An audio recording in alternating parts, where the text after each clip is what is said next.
अस्सलाम वालेकुम and welcome to another video. आप तमाम लोगों का शुक्रिया जिन्होंने वक्त निकाला मेरी वीडियो देखने के लिए। और आप लोगों का इस लिहाज से भी थैंक यू कि आप लोग मुझे सपोर्ट कर रही हैं, मेरी वीडियो को देख रही हैं। आई होप कि आप लोग वीडियो एंजॉय करेंगे और मज़ीद मुझे इसी तरह सपोर्ट करते रहेंगे। Thank you everyone. तो चलिए स्टार्ट करते हैं अपनी इस रेसिपी को। तो रेसिपी आज हमारी तीसरी इफ्तारी है और तीसरी इफ्तारी मैं बहुत सिंपल बना रही हूँ, क्योंकि पिछले 2 दिनों से हम फ्राई चीज़ें खा रहे थे। तो आज मैंने डिसाइड किया कि आज हम थोड़ी सी सिंपल इफ्तारी करेंगे। तो चलिए स्टार्ट करते हैं अपनी इस रेसिपी को।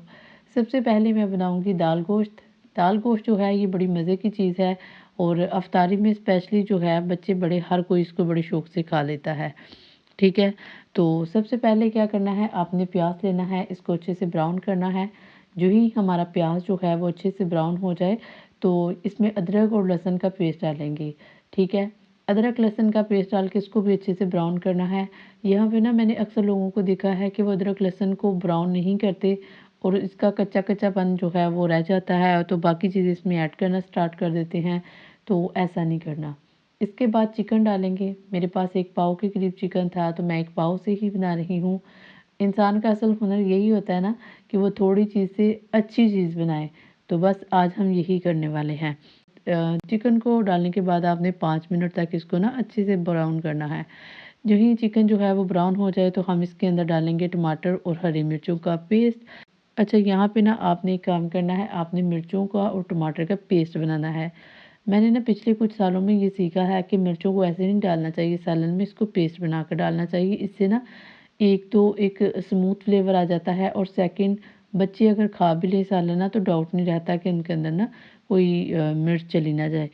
तो उसके बाद आप क्या करोगे, इसके बाद मसाला जात ऐड करेंगे। मसाला जात वही जो हम ऐड करते हैं, लाल मिर्च, दरदरा मिर्च, उसके बाद गरम मसाला, नमक, हल्दी, तमाम चीज़ों को आपने डाल लेना है। और डालने के बाद आपने इसको अच्छे से भूनना है। यही मसाला जात को आप भूनेंगे तो इसके अंदर आपने डालनी है दाल और इसको भी आपने भूनना है। ठीक है, दाल के फ़ौरन बाद पानी नहीं डालना, इसको भूनना है और भूनने के बाद आपने पानी डालना है।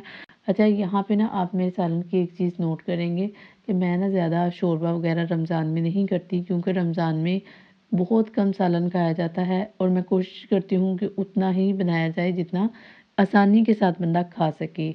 मेरा ख़्याल ये है कि 2 दिन आप मुसलसल एक सालन खाने की बजाय बेहतर है कि आप कम बनाएँ और जो टाइम टू टाइम ख़त्म हो जाए, आप फिर नेक्स्ट जो है वो ताज़ा खाना बना के खुद भी खाएँ और बच्चों को भी खिलाएँ।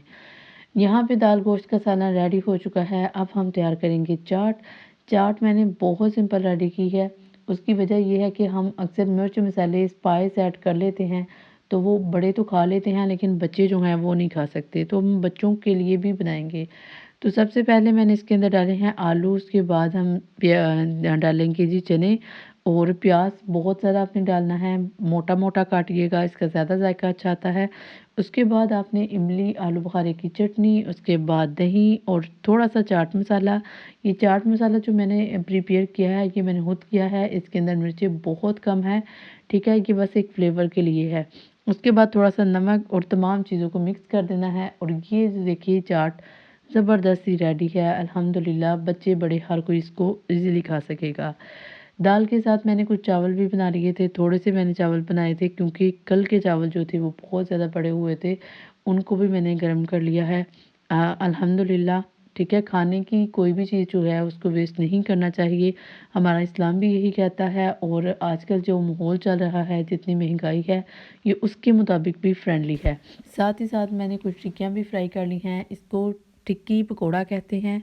इसकी जो रेसिपी है ये मैं बहुत जल्द आपके साथ शेयर करूँगी। बहुत कमाल की ये टिक्कियाँ बनती हैं। ठीक है, आप इसको खुश्क रोटी के साथ बना के खाएँ और इसका जो फीडबैक है ना वो बहुत कमाल का है। तो ये थी मेरी आज की इफ्तारी। आई होप कि आप लोगों को अच्छी लगी हो।